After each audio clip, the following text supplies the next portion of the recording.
For improving your English, we often recommend listening news, watching videos or reading newspaper. And guys, these days the Los Angeles fire is a major topic in the news, and it's the perfect opportunity to learn new vocabulary while staying updated. So in this video, I'll teach you some vocabulary from the news about Los Angeles fire disaster, and then at the end of this video, you will have a chance to practice your pronunciation and your accent by reading parts of the articles. Okay, and I will pause this video to give you chance to repeat in case you are interested in reading. Okay, so are you guys ready for this? Well then, my name is Shalima and let's get started. The title of the article is Los Angeles has never seen this level of destruction. Everything is burned down. So now guys, let's look at the first paragraph. The unprecedented scale of the destruction Pacific Palisades came into horrifying focus Thursday from a fire that flattened a large swath of the community, rendering it unrecognizable. Now guys, let's look at the meaning of unprecedented. Okay, it comes from the word to precede, okay, which means to come before. So if something is unprecedented, it has never happened before. It's completely new or unique, and this is Pacific Palisades. So here are some before and after images. It's truly devastating and it's shocking to see those images. So let's practice using unprecedented. Okay, we can say the company's success this year was unprecedented in its 50 years history. The pandemic caused an unprecedented number of people to work from home. The storm brought unprecedented amount of rain. Let's look at the meaning of flattened. Some people say flattened. So you can say flattened or flattened. The articles say a fire that flattened a large swath of the community. So guys, to flatten means to make flat or level, to reduce something so that it's no longer raised. So we can say the workers flattened the ground to prepare it for buildings. The strong winds flattened many trees in the forest. He accidentally flattened the box when he sat on it.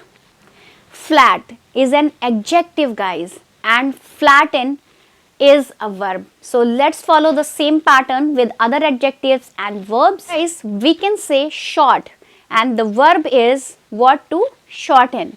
Shorten my dress. Now next is soft. Soft. Soft become what? Soften. Soften. We can say she softened her voice when she was speaking to the child. Next is sharp. So sharp becomes what? Sharpen. I sharpen the knife. I sharpen the pencil. Okay. Now wide. Wide become widen. They widen the road. I will widen my search to find the perfect job. Hard become harden. Don't harden your heart. His attitude hardened after the argument. Okay. Now bright become brighten. Okay.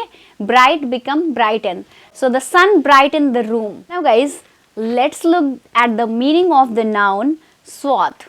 The article says a fire that flattened a large swath of the community.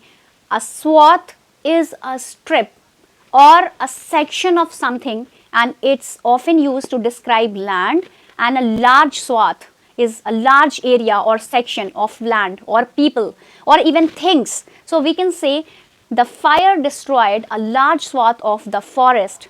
The new law will affect a large swath of the population. Farmers cleared a large swath of the land to grow crops. Let's listen to how some other people used it. Lasting impact on large swaths of the country. Taking images of vast swaths of the sky.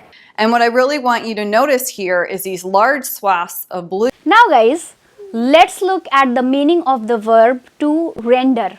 The article says a fire that flattened a large swath of the community, rendering it unrecognizable. To render is cause to something to become, to make something change into a specific condition. We can say the flood rendered the roads unusable for days. I was rendered speechless by the news. The strong heart rendered the metal soft and easy to bend. Let's continue reading to learn some more words. Entire swath of the residential district from its quaint village to the shores of the Pacific Ocean were completely gone.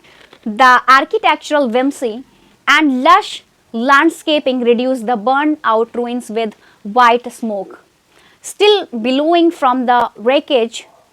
So let's learn the meaning of the adjective quaint. The article says from its quaint village, the neighborhood of Pacific Palisades had a little center that was really charming. It was a little, downtown area for the residents. Let's look the meaning of that quaint. Something that is quaint is charming or old-fashioned or unusual in a pleasant way. We can say the quaint little village had cobblestone streets and a small cottage. She loves the quaint pot that she found in the antique shop. And I love the restaurant's quaint decor, and unfortunately this little quaint area of Pacific Palisade is now gone, and it's so sad. It's absolutely heartbreaking. So let's look at the next word, whimsy. The noun is whimsy and the adjective is whimsical. The article says the architectural whimsy, and whimsy is a sense of playfulness or imagination or fun, something unusual or amusing. We can say the park was designed with whimsy, including colorful sculptures and winding paths. So her writing style is full of whimsy, and we can say she writes with a whimsical style. So let's listen how some other people used it. Feelings of quaintness, whimsy. It's an imaginative little whimsy doodle. It's for fun. It is for joy. Leipzig remembers its tough 20th century with a little whim. Guys, let's look at the meaning of the adjective lush. The article says the architectural whimsy and lush landscaping.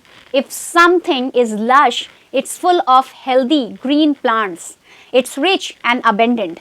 We can say the garden was filled with lush flowers and trees. And after the rain, the countryside looked lush and vibrant. And landscaping is the garden or the outdoor design. We can say the lush landscaping around the house made it feel like a tropical paradise. So let's look at the meaning of the verb to billow.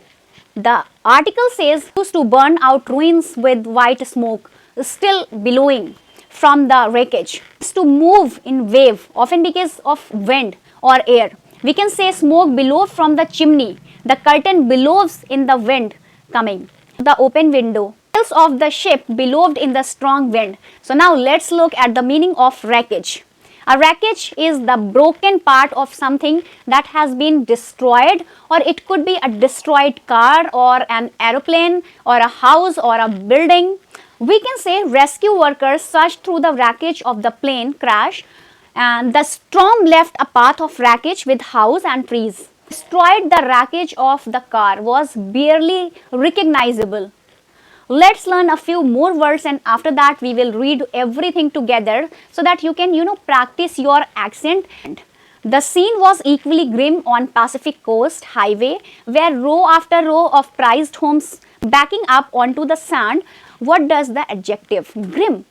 So the grim means, if you have been watching my vocabulary videos, then you know that, because I have already told you the meaning of this word. And the article stated the scene was equally grim on Pacific Coast Highway. And grim means serious and unpleasant or gloomy, depressing, showing no hope or no cheerfulness. We can say the doctor gave him a grim prognosis. The news was grim, or we can talk about something we see that the sky looks grim and dark. We see the sky looks grim and dark. There are heavy clouds, and before the storm, the sky looks grim. Now let's look at the meaning of the adjective prized. If something is prized, it's highly valued or it's considered very important. We can say that this watch is one of my most prized possession. We often say prized possession. That's a very common way to to use it. Guys, let's look at the meaning of the verb to incinerate. The article says homes backing up onto the sand were incinerated. To incinerate means to burn something completely until it's turned to ash. We can say the trash. The trash was incinerated in the large furnace. The wildfire incinerated hundreds of acres of forest, and now let's practice your accent by reading the story. So I'll read and then I will pause to give you a chance to repeat. So pay attention to which word I am stressing, how I am pronouncing, and the individual word, and how I am connecting the groups of words. So that's so important to having a good natural sound accent. Okay, so let's get started and repeat after me, guys. The unprecedented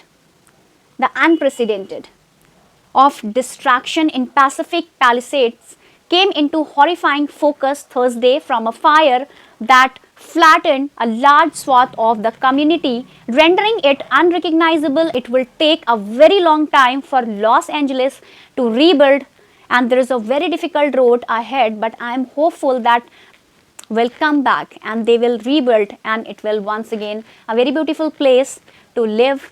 Okay, so guys, I think that's it for today's video, and I think you got new words which is going nowadays in the news. So if you are ready to use these words in your daily conversation, so that's really great for your English. And if you are going to use these words everyday conversations, that's amazing. So if you are new on my channel, please give thumbs up and don't forget to share this video and subscribe the channel. So thanks for watching. Bye bye, take care.